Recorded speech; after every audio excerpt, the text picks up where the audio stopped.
Today, President Obama began his week-long trip to the Middle East and Europe. He touched down earlier in the Kingdom of Saudi Arabia after being greeted by the Saudi King Salman. The two sat down for a one-on-one meeting. Now, the visit comes as tension mounts between the two allies over foreign policy in the Middle East, as well as resurfaced reports of the Saudis' involvement in 9/11. CBS News senior national security analyst Juan Zarate is in Washington, and joining us from Denver is Ambassador Christopher Hill, a four-time ambassador nominated by 3 presidents, whose last post was as ambassador to Iraq. Now he is the Dean of International Studies at the University of Denver. Great to have both of you on. Thank you, Vlad. All right, Juan, let me first ask you, how complicated has our relationship with the kingdom become over the last couple of years? They've been obviously our close allies, but there are allegations that they support extremists, that they have sort of allowed this extreme form of Islam, Wahhabism, to be exported out of the kingdom. Vlad, the reality is this has always been a complicated alliance and relationship. What's happened in recent years, though, is that relationship has grown more tense. There's been a fissure and friction in terms of the trust between the Obama administration and the monarchy in the Saudi kingdom, and that has, been exacerbated by things like the rapprochement with Iran, the sense in Saudi Arabia that the U.S. is withdrawing its interest from the region, and the fact that the Saudis and their allies, the Sunni Arab allies in particular, are being left to their own devices to try to contend with the expansionist Iranian threat. And so all of this is complicated. It's added to the issue that you described, which is concerns that the Saudis, with their proselytization of a Wahhabi ideology, have actually exacerbated, if not created, some of the terrorist threats that we've seen. That was certainly something that we had to contend with right after 9/11. The U.S. government with the Saudi government. We were part of a lot of that, Ambassador Hill and myself, trying to deal with these issues. And those issues have not gone away and certainly been sparked by the debate on the Hill regarding new legislation to allow victims of terror to sue the Saudis, as well as this debate about the declassification of 28 pages. And so all of this adds to the tension and the complication of an already tense relationship between the Saudi monarchy and the U.S. administration. Ambassador Hill, does Saudi Arabia exert the same influence as it did years ago with the United States? I mean, clearly they're exporting fewer barrels of oil to us.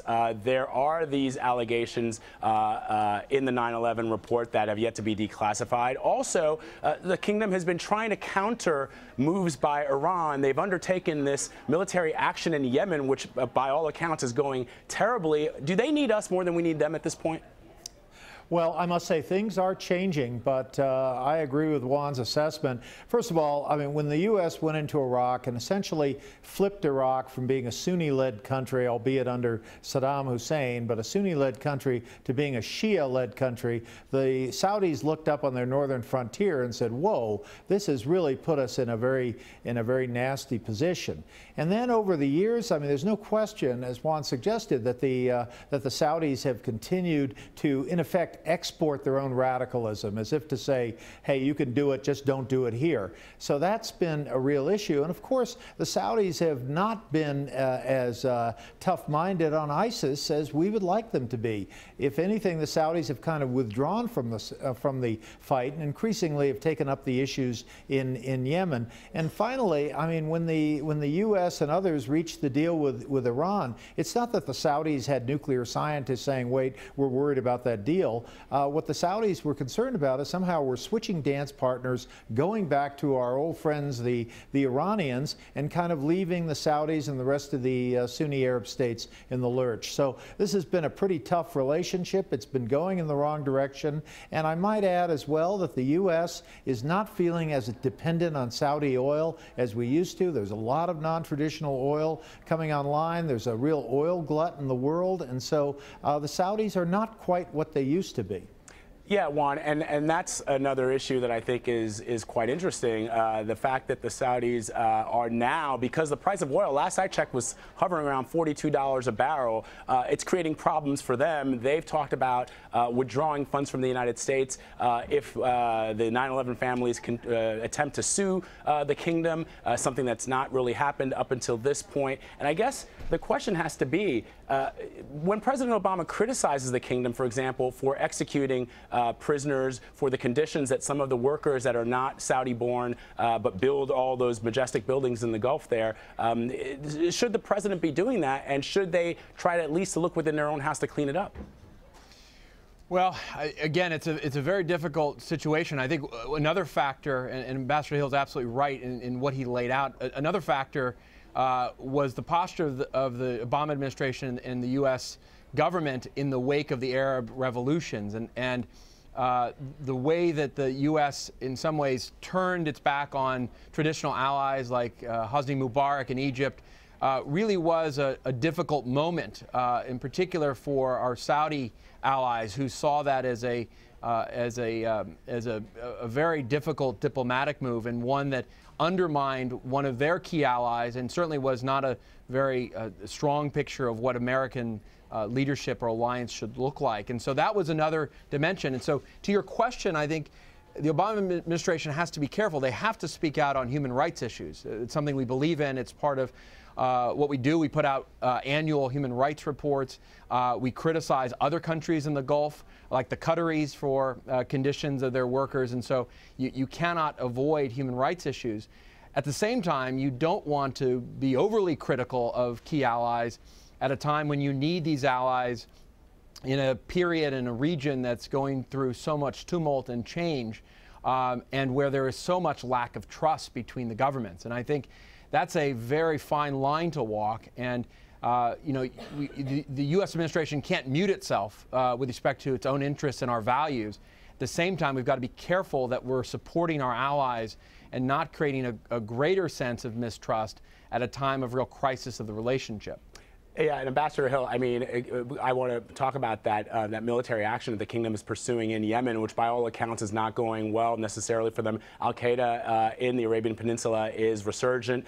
They've suspended $4 billion to Lebanon, the Lebanese army fighting Hezbollah. That surprised the United States by all accounts. So it does appear that they're trying to sort of be self-reliant, but on the other hand, sort of rattling the oil barrel, if you will, and shaking it in our direction. What do you make of that?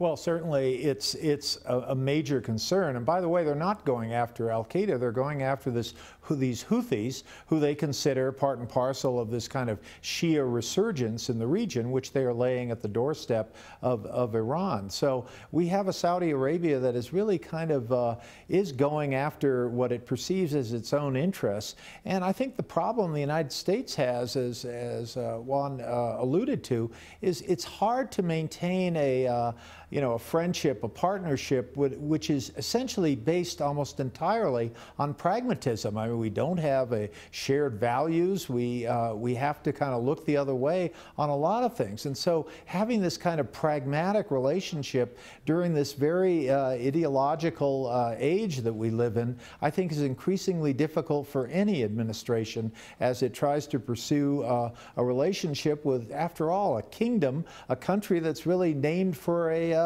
family. So this is not an easy process for us. Clearly, I think the president understands we've got to figure this out. I mean, that's part of the reason he's going there. But we also have, I think, within Saudi Arabia, a transition issue where they have a king who is already 80 years old, and he just took office a year ago. We have a real question of Saudi succession. So I think we've always talked about the problem of Saudi stability, and I think that's really very much front and center as Washington policymakers try to grapple with how to forge a lasting relationship with that country. Yeah, all eyes will be clearly on the president during this visit. And also, as you point out, the king is getting older, Ambassador, but one of his sons, Mohammed bin Salman, he's only 30 years old. They're talking a lot about him. We'll have to see how this all plays out. Gentlemen, I thank you both for being with us. Really appreciate it. Thank you, Vlad. Thank you.